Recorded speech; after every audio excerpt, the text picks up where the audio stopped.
Vamos conversar agora com um especialista no assunto. A gente está em contato com o Felipe Monteiro, que é sócio do Kaisnar Leonardo Advogados, é um escritório de propriedade intelectual e serviços jurídicos, para tentar ajudar a gente a entender um pouco a respeito dessa decisão da Meta, que está gerando alguma polêmica. Bom dia, doutor Felipe, bem-vindo ao Jornal Nova Brasil.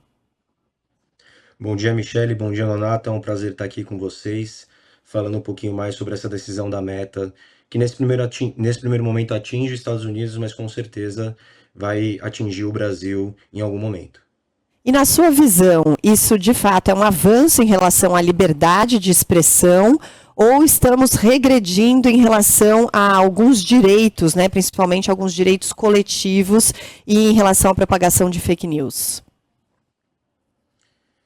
Na realidade, essa decisão da Meta, ela está visando priorizar os direitos individuais, né, os direitos fundamentais individuais, em detrimento dos direitos coletivos. E isso pode sim ajudar a propagar fake news, né, por conta dessa ausência de checagem dos fatos em relação à plataforma que vinha acontecendo. Obviamente, existem direitos fundamentais que devem ser visados e responsabilizados, independente da decisão da Meta no âmbito global. O STF está discutindo agora a decisão em relação à responsabilização das plataformas, e isso com certeza também vai afetar a Meta. Então, independente do que ela faça em termos globais, ela vai ter que respeitar a legislação brasileira, constitucional e a legislação também relacionada ao Marco Civil da Internet. Então, os próximos capítulos vão acontecer. E sim, no meu ponto de vista, nesse primeiro momento, eles estão. Pode ser que haja uma propagação de fake news e os direitos coletivos também sejam afetados, né?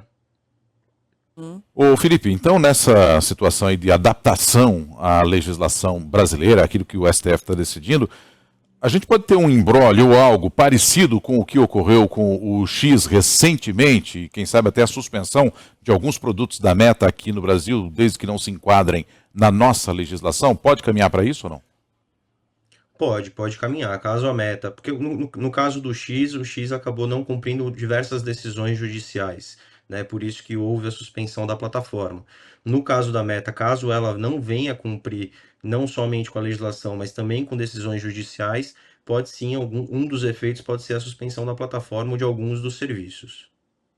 E aí eu queria que a gente retomasse aqui em que pé está aquele projeto de lei das redes sociais no Brasil, porque a gente teve a retomada do julgamento no Supremo Tribunal Federal, se eu não me engano, mas em que pé que está essa questão? Aqui a gente está tentando regulamentar, mas estamos perto, estamos caminhando ou ainda estamos muito distantes de uma regulamentação de fato, doutor? Eu entendo que estamos caminhando para uma regulamentação, não estamos perto, próximo de uma aprovação, né? Mas eu entendo que a regulamentação ela acontece em diferentes frentes, né? Somente de ter essa decisão do STF, que deve sair nesse ano, no começo desse ano, em relação à responsabilidade das plataformas, já é um avanço para que a gente tenha um equilíbrio em relação à proteção dos direitos fundamentais que muitas vezes, ou proteção de direitos coletivos, que muitas vezes deixam de ser porque não existe uma decisão judicial célere que faça com que a responsabilização seja feita de forma efetiva. Ao mesmo passo, eu acho que existem outras prioridades dentro do governo, como a gente percebeu no ano de 2024, que fizeram com que o debate em relação à responsabilização das plataformas fosse postergado para o ano de 2025. Acho que a gente pode avançar no ano de 2025 e a ideia é que cada vez mais esse debate seja transparente, principalmente agora com essa decisão da Meta, em mudar os seus termos e condições e parar com a checagem dos fatos e manter somente a perspectiva dos comentários ali em relação à veracidade ou não de determinada informação.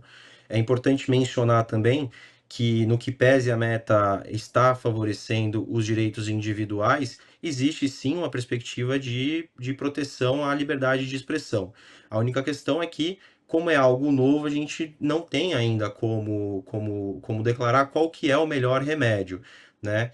Um dos argumentos do CEO da Meta é que, na realidade, isso foi feito porque estavam existindo muitos erros em relação à checagem dos fatos.